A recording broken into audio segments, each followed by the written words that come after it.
Là, un virus pour la Sudio.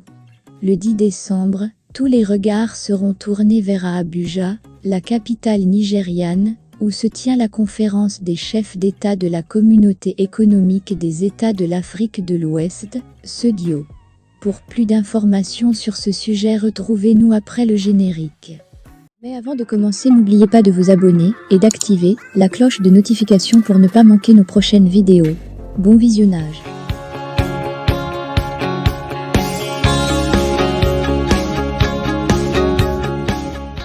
En réalité, cette rencontre est une heure de vérité, au moment où l'organisation joue sa crédibilité et même, d'une certaine façon, sa survie, du moins dans son format actuel. Premier sommet depuis la création de l'Alliance des États du Sahel, en septembre 2023, il est très scruté par les citoyens communautaires et par tous les observateurs, chacun se demandant ce que va donc faire la Sudio, convaincu que plus rien ne sera comme avant. Ibrahim Traoré du Burkina Faso, Assimi Goïta du Mali et Abdourahmane Tchiani du Niger, en rupture de banc avec la Sudio, sont à l'initiative de cette alliance. L'ambition clairement affichée, c'est la création d'une confédération.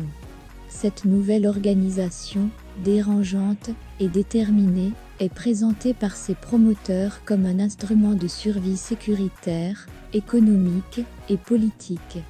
Avec des ambitions plus fortes que celles de l'organisation sous-régionale, la se prépare donc à affranchir ses membres de la tutelle, et donc du diktat, de la Sudio. D'autant plus que, ces trois pays sont en conflit ouvert avec la France, ancienne puissance coloniale, qui ne cache pas son désir de voir les positions de la Sudio se durcir, notamment vis-à-vis du Niger.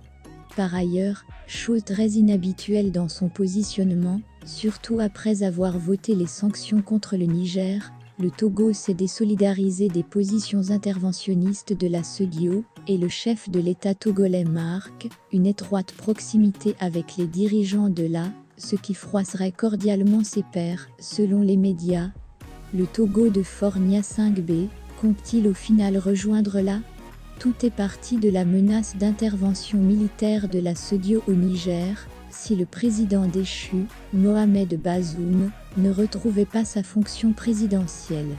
Et cela s'ajoutait à toutes les sanctions politiques et économiques drastiques infligées à ces trois pays, après une série de coups d'État.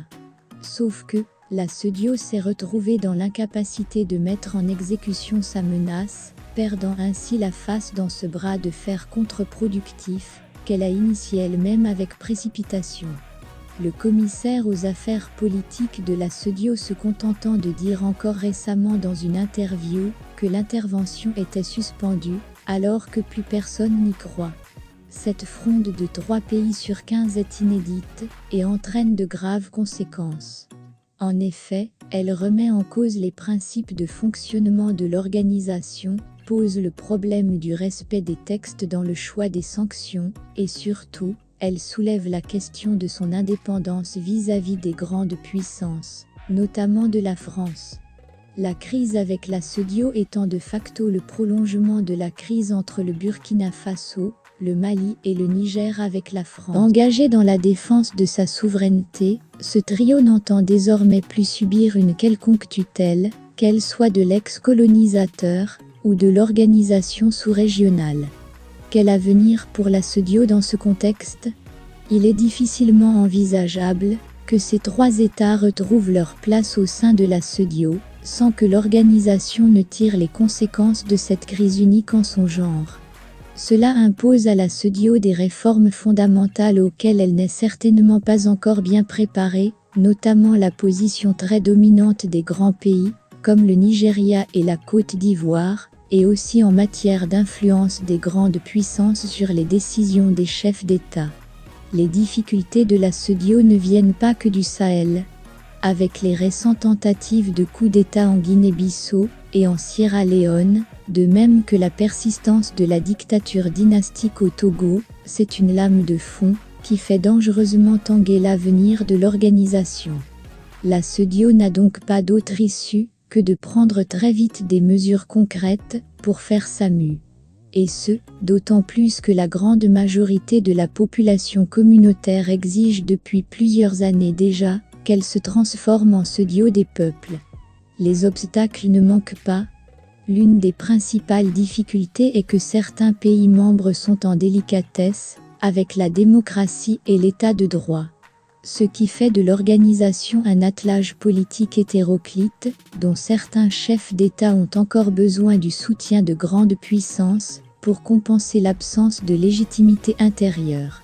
Il revient donc aux pays les plus progressistes de faire pencher la balance, afin que des décisions communautaires soient prises, notamment en matière de limitation des mandats présidentiels, selon les dispositions du protocole additionnel de la démocratie et la bonne gouvernance. C'est le point de départ, pour redonner la voix au peuple, afin qu'il choisisse ses dirigeants librement, et sans contrainte extérieure, gage de souveraineté, ce que recherche de plus en plus la jeunesse africaine. Mais, cette évolution espérée n'est pas gagnée d'avance, les décisions de la CEDEAO se prenant à l'unanimité. Toutefois, au-delà de son aspect dérangeant, l'avènement de la et les autres crises pourrait offrir à la CEDEAO l'opportunité d'effectuer rapidement les changements attendus. Si les enseignements ne sont pas sérieusement tirés de cette douloureuse expérience avec le Burkina Faso, le Mali et le Niger, alors la CEDEAO continuera de s'affaiblir, au risque de disparaître progressivement. Quant à la, elle aura toutes les chances de s'étoffer de nouveaux membres dans une confédération grandissante.